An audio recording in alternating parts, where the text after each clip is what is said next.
Morning students, कल हम पढ़ रहे थे कीमत लोच को मापने की विधियाँ।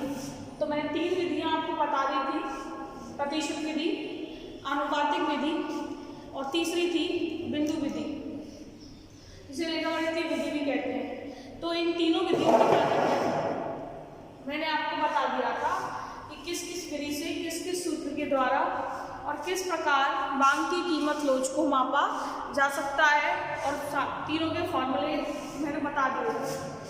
उसके बाद नेक्स्ट 4 नंबर की मेथड आती है चाप लोच विधि।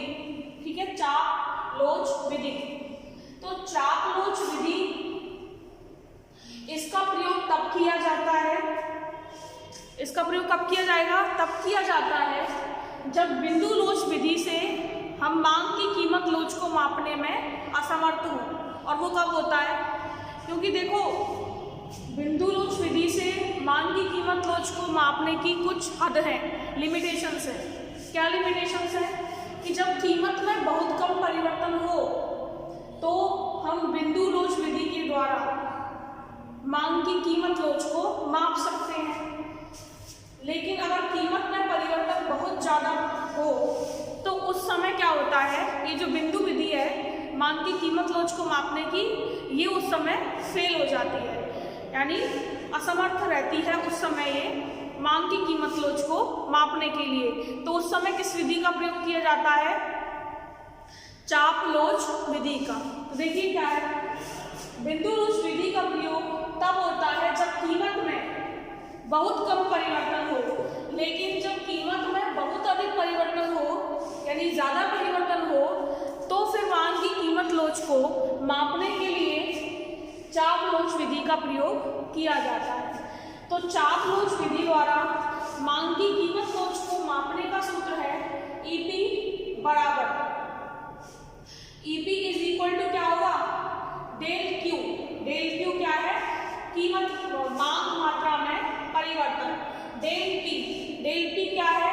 कीमत में परिवर्तन इनटू प्रारंभिक कीमत प्लस बाद वाली कीमत, वर्तमान कीमत, बटे प्रारंभिक मांग प्लस वर्तमान मांग। तो इस सूत्र में ये सारी वैल्यूज पुट करके हम क्या निकाल देंगे? मांग की कीमत लोच। किस विधि से? चाप लोच विधि से। डेल क्यू में आपको बता रहा है डेल क्यू कैसे निकालेंगे? Q2 minus Q1। और डेल P कैसे निकालेंगे? P2 minus P1। ठीक है, तो इस सूत्र में मान करके इन सारे मूल्यों, इन वैल्यूज का हम मांग की कीमत लोच को चाप लोच विधि द्वारा आसानी से निकाल सकते हैं। ठीक है, नेक्स्ट देखिए, ये हो गई 4 नंबर की। 5वां देखिए कुल व्यय विधि। कुल व्यय विधि यानी टोटल एक्सपेंडिचर मेथड। व्यय यानी खर्चा। कुल व्यय कैसे निकालते हैं? पहले मैं बता दूं कुल व्यय कैसे निकालते हैं। तो कुल व्यय ऐसे निकालते हैं कि कुल मात्रा में कीमत का गुणा करके, मात्रा इंटू कीमत इज इक्वल टू कुल व्यय, यानी कि Q into P is equal to क्या आता है? Expenditure E। कुल व्यय को किससे डिनोट करते हैं? E से। E यानी एक्सपेंडिचर, एक्सपेंडिचर यानी व्यय। ठीक है, मांग को Q, कीमत को P और व्यय को E। तो Q इंटू P करके व्यय निकाला जा सकता है। मैंने 5 पेन खरीदे, क्वांटिटी कितनी हो गई? 5। प्रत्येक पेन 5 रुपये का था, तो कुल खर्चा कितना हुआ मेरा? 25 रुपये। ऐसे ही तो होता है, इस तरीके से। आगे देखिए, ये आगे कहाँ आएगा तो मैंने बता दिया इसको। कुल व्यय विधि, इसके जो प्रतिपादन करता है, यानी प्रतिपादन करने वाले हैं, वो है अर्थशास्त्री प्रोफेसर मार्शल, जिनकी पॉपुलेशन थ्योरी बहुत फेमस है, जिन्होंने जनसंख्या सिद्धांत दिया है। सॉरी इन्होंने नहीं दिया, वो माल्थस है, मिस्टेक हो गई। प्रोफेसर मार्शल ये भी अर्थशास्त्री हैं और बहुत फेमस अर्थशास्त्री रहे हैं। इन्होंने तो क्या दिया है? इन्होंने उपयोगिता को मापने का गणनावाचक माप दिया है। ठीक है, तो वो इन्होंने दिया है। वो गलती होगी, माल्थस का सिद्धांत फेमस है, पॉपुलेशन थ्योरी। ठीक है, तो ये आप कुछ छोड़िए, ये देखिए प्रतिपादन किया है कुल व्यय विधि का प्रोफेसर मार्शल ने। तो इसमें होता क्या है कि कीमत में परिवर्तन के कारण मांग में परिवर्तन होते हैं। कीमत में परिवर्तन से किस में परिवर्तन होते हैं? मांग में। और इन दोनों में परिवर्तन के कारण किस में परिवर्तन होगा? कुल व्यय में। क्योंकि सूत्र क्या है? E is equal to P into Q। ये दोनों बदल जाएंगे तो ये तो ऑटोमेटिकली बदल जाएगा, है ना।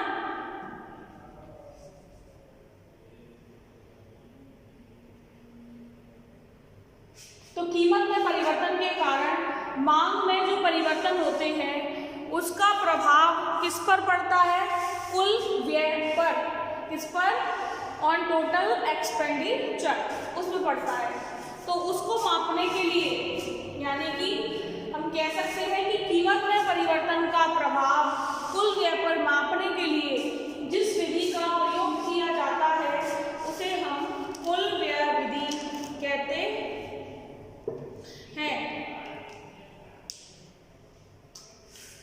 और इस विधि के अनुसार मांग की लोच 3 प्रकार की हो सकती है।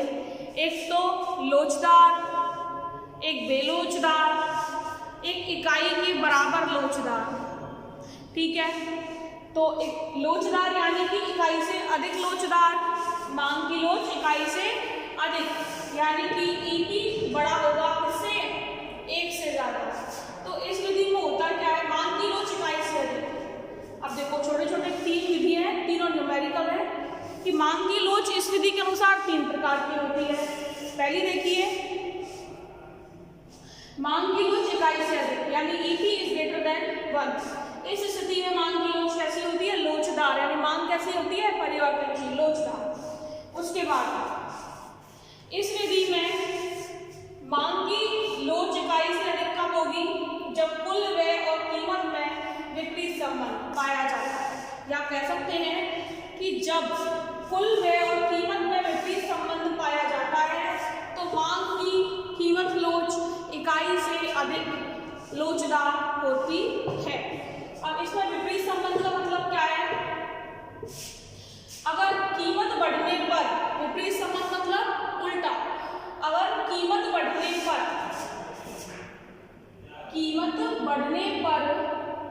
कुल व्यय, अब विपरीत संबंध तो क्या हो जाएगा? कम। कीमत बढ़ने पर कुल व्यय कम हो जाए और कीमत कम होने पर कुल व्यय बढ़ जाए, तब मांग की लोच कैसी होगी? इकाई से अधिक लोचदार। तो आइए देखते हैं इस पर एक क्वेश्चन देखते हैं। देखो पहले यहां समझो इस सारणी को। अगर प्रारंभ में कीमत है P, Q, एक्सपेंडिचर E, तो ये क्या होगा? P1, P2, Q1, Q2, E1, E2। अगर प्रारंभ में कीमत 5 रुपए है तो उस समय मांग मात्रा 8 है, यानी क्वांटिटी वस्तु की 8 है, और दोनों का गुणा करके 8 पंजे 40, कुल खर्चा कितना है? 40 रुपये।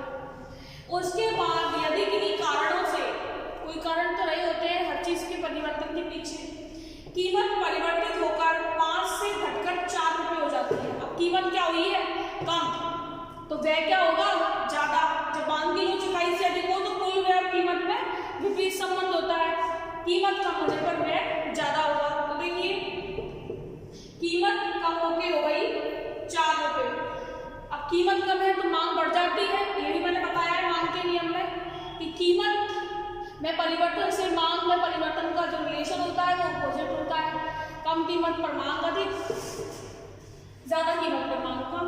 तो कम कीमत पर मांग अधिक हो गई, मांग बहुत अधिक हो गई, इसका मतलब मांग कैसी है? परिवर्तनशील, लोचदार। तो व्यय बढ़ के कितना हो गया? 44। तो कीमत 5 थी तो व्यय 40, कीमत कम होने पर व्यय बढ़ के 44। तो कीमत और व्यय में क्या संबंध हो गया? विपरीत।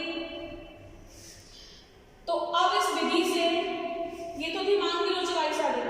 अब अगर पूछे कि इस विधि से मांग की कीमत लोच निकालो, तो मांग की कीमत लोच निकालने का सूत्र है EP बराबर 1 minus del E। Del E मतलब क्या है? कुल व्यय में परिवर्तन।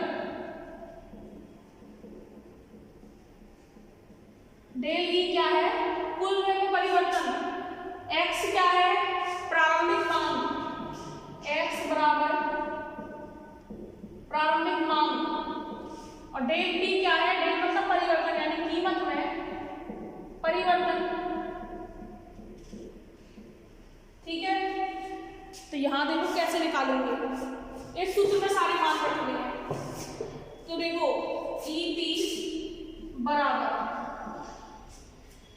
1 माइनस 1 का तो एक ही रहेगा, डेल ई मतलब कुल व्यय में परिवर्तन, कुल व्यय में परिवर्तन क्या निकालेंगे, E2 में से E1 घटा दो, 44 माइनस 40 कितना आ गया 4 बटे प्रारंभिक मान यानी पहले वाली मान कितनी है 8, पहले वाली है ना 8 Q1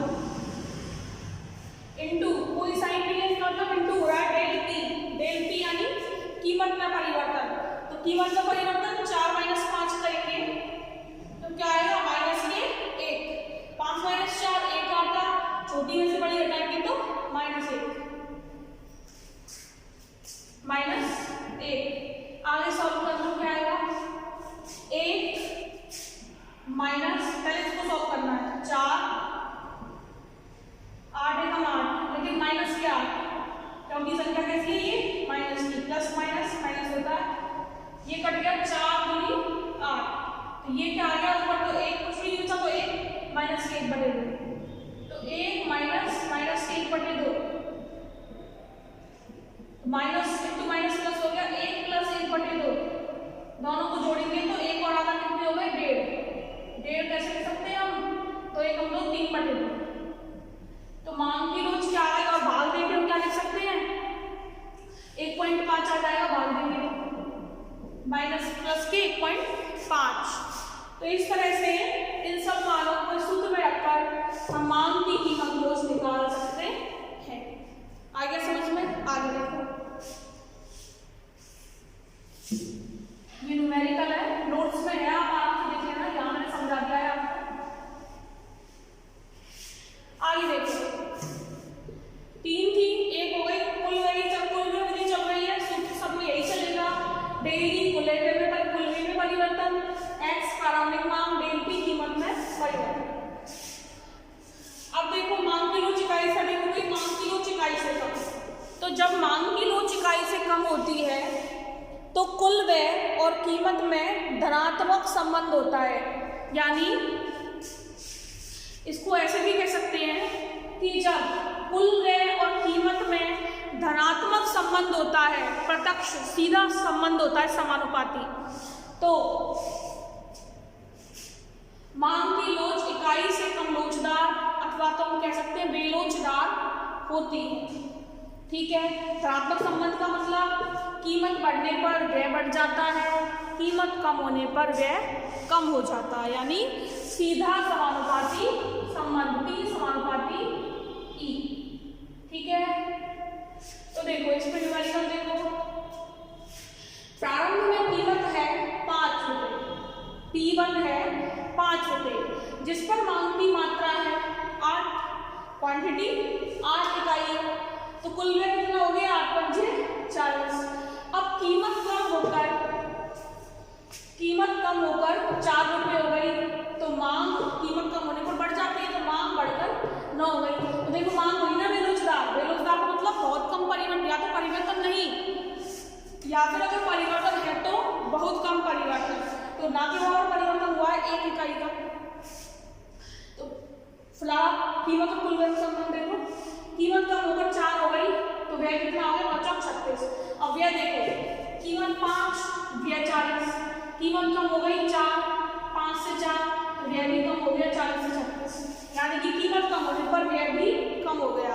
तो कैसी होगी मांग की लोच, कीमत लोच इकाई से कम, यानी कि बेलोचदार। आइए इस पर भी एक न्यूमेरिकल देख लेते हैं, न्यूमेरिकल के द्वारा इसको समझ लेते हैं एक गणितीय क्वेश्चन के ऊपर, ठीक है। आओ इसी सूत्र में मान रखेंगे EP बराबर 1 माइनस डेल E, कुल व्यय परिवर्तन कितना हुआ है 36 माइनस 40, 36 में से 40 घटाएंगे तो कितना आएगा प्लस के 4 माइनस के 4, माइनस के 4, क्योंकि छोटी में से बड़ी घटाने, माइनस के 4 बटे x प्रारंभिक मान कितनी है 3 8, ये वाला करेगा डेल पी कीमत में परिवर्तन 4 माइनस 5 तो -1। तो देखो सॉल्व कर लो इसको। 1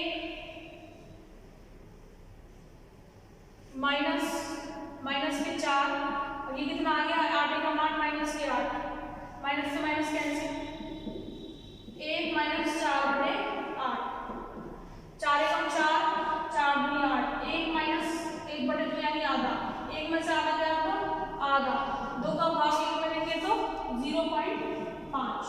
तो मांग की लोच कितनी मांग की कीमत लोच कितनी हो गई 0.5 निकाल लोगे आप। मेन तो संबंध समझना है। संबंध आपने समझ लिया कि जब मांग की कीमत लोच इकाई से कम हो तो कुल व्यय और कीमत में ऋणात्मक संबंध होता है। मांग की कीमत लोच इकाई से अधिक हो तो कुल व्यय और कीमत में विपरीत संबंध होता है। आइए तीसरा देखते हैं। ये कौन सी विधि चल रही है टोटल एक्सपेंडिचर मेथड कुल व्यय विधि। मांग की लोच इकाई के यानी 1 के बराबर EP = 1।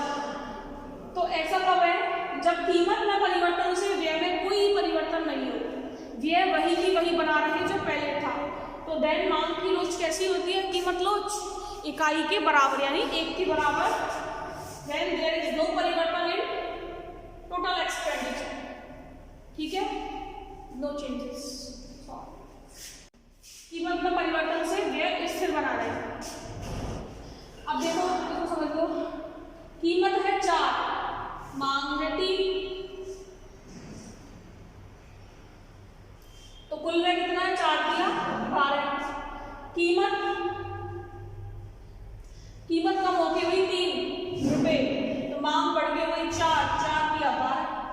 तो कीमत में कमी है वृद्धि जो भी है अभी तो कमी है लेकिन कुल व्यय में कोई परिवर्तन है क्या पहले भी 12 था अब भी 12 है। तो कुल व्यय स्थिर बना रहे कीमत में परिवर्तन से यदि कुल व्यय स्थिर बना रहे तो मांग की लोच इकाई के बराबर होती है। तो इसको भी सूत्र में मान रखकर हम आराम से मांग की कीमत लोच निकाल सकते हैं। तो देखिए कैसे EP बराबर सूत्र वही है 1 माइनस डेल ई यानी कि व्यय में परिवर्तन कितना 12 - 12 0। अब एक बार बताओ यहाँ पे कुछ भी आएगा वो सॉल्व करने की जरूरत है क्या क्योंकि किसी भी संख्या का भाग 0 में लेंगे तो 0 आएगी। फिर भी मान लिख लो मान क्या होगा x प्रारंभिक मांग 3 × कीमत में परिवर्तन 3 - 4 - 1। तो EP बराबर इसको सॉल्व करने की जरूरत नहीं है क्योंकि किसी भी संख्या कोई भी संख्या आएगी या -3 आएगा उसका भाग 0 में देंगे तो 0 ही आएगा। तो 1 - 0 = 0 सॉरी 1 1 में से 0 गए तो 1। तो मांग की कीमत लोच कैसी आ गई इकाई के बराबर उसमें कितनी आई थी इकाई से कम 0.5 आई थी ना इसमें EP बराबर 0.5 1 से कम है ना। और इसमें क्या आई थी EP बराबर 1.5 1 से अधिक है ना। तो 1 से अधिक 1 से कम सूत्र हमने सवाल के द्वारा भी देख लिया वही वैल्यू आई है 1 से अधिक आई थी ये 1 से कम आई थी और 1 के बराबर 1 आई है। ठीक है तो ये हो गई कुल व्यय विधि से मांग की लोच 3 प्रकार की हो गई मांग की लोच इकाई से कम मांग की लोच इकाई से अधिक और मांग की लोच इकाई के बराबर। तो ये हुई 5 विधियां प्रतिशत विधि अनुपातिक विधि बिंदु विधि चापलोच विधि कुल व्यय विधि। अब एक आखिरी विधि है जिसमें डायरेक्ट सूत्र लगाकर आप आराम से मांग की कीमत लोच को फाइंड आउट कर सकते हो। तो मांग की आय लोच विधि कीमत लोच को मापने की आय विधि क्या कहती है इस विधि के द्वारा अगर AR यानी कि औसत आय MR यानी कि सीमांत आय तो जब औसत आय और सीमांत आय दी हुई हो तो इस विधि के द्वारा निम्न सूत्र से मांग की कीमत लोच को निकाला जा सकता है यानी कि AR बटे AR माइनस MR। AR दे दिया आपको 2 AR दे दिया आपको 5 MR दे दिया आपको 3 तो निकाल लो 5 बटे 5 - 3 3 मान रख दिया, 5/5 माइनस 3 2, 2 का भाग 5 करेंगे तो 2.5 यानी कि 2.5। तो इस तरीके से आयलॉज विधि से भी मांग की कीमत लोच को मापने की आय विधि से भी हम मांग की कीमत लोच को आसानी से निकाल सकते हैं। तो इस प्रकार ये 6 विधियां हो गई। इनको पढ़ना ये कोई टफ नहीं है और नहीं आए और अभी भी आपको नहीं समझ आई हो, 2 वीडियोस मैंने इसकी 2 क्लासेस डाली है और दोनों अगर आपको नहीं समझ आया हो इनमें कुछ भी, देन मैसेज और कमेंट कर देना कि हमें समझ नहीं आया है, फिर से समझा दो, ठीक है। तो अब मिलते हैं नेक्स्ट क्लास में।